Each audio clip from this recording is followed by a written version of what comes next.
Welcome to the workshop, your guide to LinkedIn. You will learn the basics of setting up a LinkedIn account and using it for your job search. So what is LinkedIn? Well, it's a professional social media account, a little different from Facebook or some of the other social media that you might be using as employers are looking at you. It is also an online resume to showcase and brand yourself, and it provides an opportunity to develop and maintain your professional network. In fact, there are actually over 400 million registered members on LinkedIn throughout the world. So what are the benefits of LinkedIn? Your LinkedIn account actually shows up in Google searches for your name, and it's actually very common for employers to search for candidates. You can also connect with professionals from companies of interest, and you can research company profiles and apply for positions right there on the LinkedIn website. So how do you build your LinkedIn profile? The first step is to include an informative headline. You can consider two options. One would be to add your title and current employer, or you can add a focused statement about your qualifications. So for example, maybe biology intern at the title lab company, or perhaps you want to go with something like psychology student with experience in research and survey design. Step 2, upload a professional photograph. So this shouldn't just be any photograph. You want to dress for success in business professional attire. First impressions are really important, and this is going to be your first impression to an employer on social media. So consider the line of work you're going into. Should you wear a suit, or maybe you're going to go more business casual? Whatever it is, you want to make sure that it fits into the employer and the company. Step 3, develop a summary. Provide an overview of your relevant qualifications and goals. This is similar to your cover letter, so you may want to consider how it might be applied to multiple jobs that you may be applying for, rather than one specific job. That being said, you still want to focus it to the specific industry that you're applying to. Consider the type of position and/or the industry. So, what is one experience, skill, or accomplishment you would like to share with a future employer? What do you want an employer to know that sets you apart? What is your focus? What about your passion? Take a minute to think about that. Step 4, don't forget to add your education. You can include activities and societies that you're part of on campus and/or share any special accreditations. So you want to be specific. Include your degree and the dates that you've been in school. You also want to make sure that for your special accreditations, if that one applies to your major, that you include that. Step 5, note your relevant experience.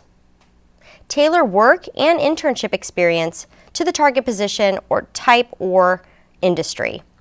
It should reflect a resume used for the position that you're applying to. So you want to make sure to include keywords used in the field. Make sure to add numbers and results. So how many people did you assist? Or as a result of your work, what did that lead to? Step 6, there are all different categories that you can add under your LinkedIn account. Volunteer experience, languages, courses, organizations that you're part of, and maybe some honors and awards. You always want to ask yourself two questions. 1, does it relate to the types of positions you're going to be applying to? And 2, how's this going to help me to get the job? Step 7, add your relevant skills. Your skills are great ways to showcase some of the experience that you already have. You can actually ask for skill endorsements and reciprocate. So endorse others for skills that you've seen in classes or work that they've done. And make sure that when you select skills for yourself, you pick skills that are very selective and focused towards the type of position that you're applying to. You may only have a few skills that rise to the top as people select and say that you have that skill. So the next section is developing your network. You can connect with fellow students, alumni, and professionals you meet. Maybe you attended an event and you want to connect with the individual you met with. You can also set up informational interviews. You can follow companies and organizations to keep up to date with industry trends. You can also join groups. This is a great way to increase your knowledge of trends in your industry and some of the best practices in your field. In addition, one of the features that LinkedIn offers is a streaming page where you can view different posts from professionals in your field that you're connected with. It can be helpful to contribute with a post once a week. You can also comment on others' posts or like it. So, Name one company, organization, or association that can help you to learn more about the career industry of interest. Perhaps you're really interested in technology. Maybe you want to work with Apple. You could follow Apple. You can also use LinkedIn to search for jobs.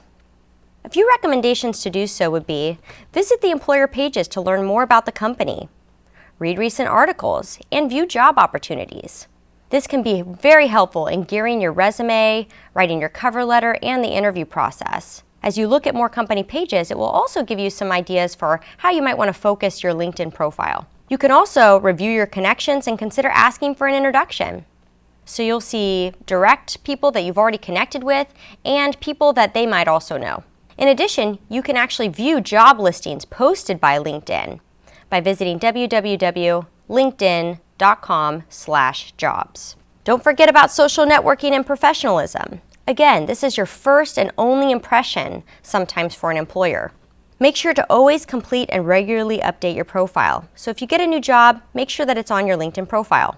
Review each section for spelling and grammar errors. You may also decide you want to create a personal URL that you can use on your resume and on business cards.